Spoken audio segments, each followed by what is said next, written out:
Hello, chosen black sheep. Welcome. Thank you for joining me. I'm so grateful you're here. Today we will talk about the Gnostic journey of one of the apostles, Paul. So let's get started. Have you ever looked up at the night sky and felt a pull? A sense that there is more to our reality than what our eyes can see? This feeling is not new. For thousands of years, we as seekers have searched for a deeper truth. We have looked for hidden knowledge and deeper wisdom. The desire for truth has aligned us to many spiritual paths. One path was of the Gnostics, who believed a spark of the divine source lives within each of us. We are not just flesh and bone, but eternal spirits trapped in a material world. Their goal was to awaken the inner spark and return home. This search, gnosis, often came as powerful visions, not dreams, vivid, life-altering experiences that are called apocalypses, unveiling hidden truth and revelation. They are roadmaps of the soul's journey. They show us the truth, and they enlighten us to who we are. Not predictions of the world's end, but a new way of seeing it. A path to escape physical limitations and to understand our role as children of light, to fulfill the mission within and ascend into the higher realms. Among the most profound is a story about a familiar figure, the Apostle Paul, whose letters shaped collective thought. But this is not the mainstream Paul. This is a Gnostic Paul, a mystic traveller. The Apocalypse of Paul was found in 1945 near Nag Hammadi, Egypt, part of a library of hidden gospels, buried in a jar for over 1,600 years. It tells Paul's secret journey, not across land. He went upward through the heavens, an ascent through 10 celestial realms, each with its own gatekeeper, its own challenges, its own revelations. Chosen black sheep, this is the story of confronting the forces that bind us, shedding layers of ignorance to see our true nature.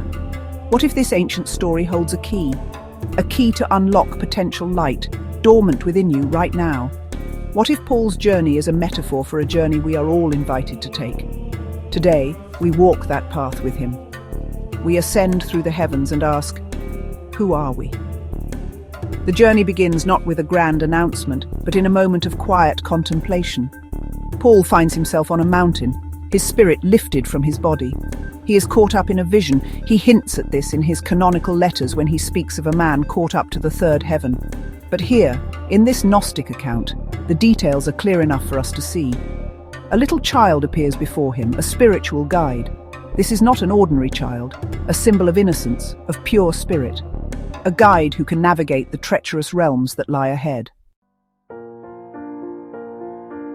The child invites Paul to look, to truly see the world he is leaving behind.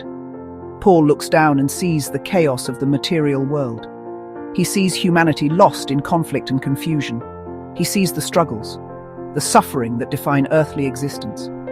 It is a sobering sight, a reminder of the prison the Gnostics believed this world to be. The child then points upward toward a gate. This is the first step of the ascent, the beginning of a profound transformation. The journey is not outward, into space, but inward, into the deeper dimensions of consciousness. Each heaven represents a state of being, a level of awareness that must be passed through to reach the ultimate truth.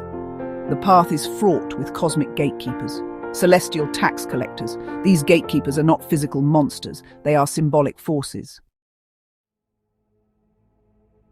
They represent our attachments, our fears, our ignorance, the deceptive systems that seek to control the soul.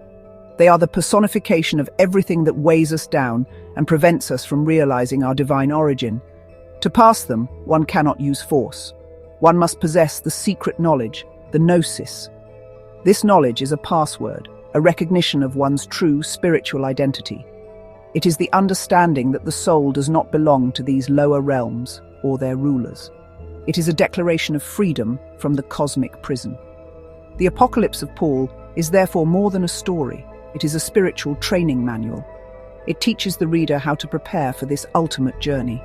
It shows that the path to liberation is a conscious process of overcoming our inner demons, transcending the limitations imposed upon us. Paul's ascent is a blueprint for our own. It tells us that we too can rise above the turmoil of the material world. We can confront the gatekeepers within our own minds, and we can reclaim the memory of our divine home, a place of light. unity beyond the stars. The first step is to recognize the guide, the innocent wisdom that waits within us all. Having passed through the crucible of the fourth heaven, Paul is lifted higher still to the fifth. This realm has a different quality. The air is no longer filled with accusation, but with a powerful, active energy. Here, Paul witnesses a magnificent angel holding an iron rod. With this rod, the angel commands legions of smaller angels, directing them to work. This is the heaven of spiritual labor, the realm of conscious action and divine purpose.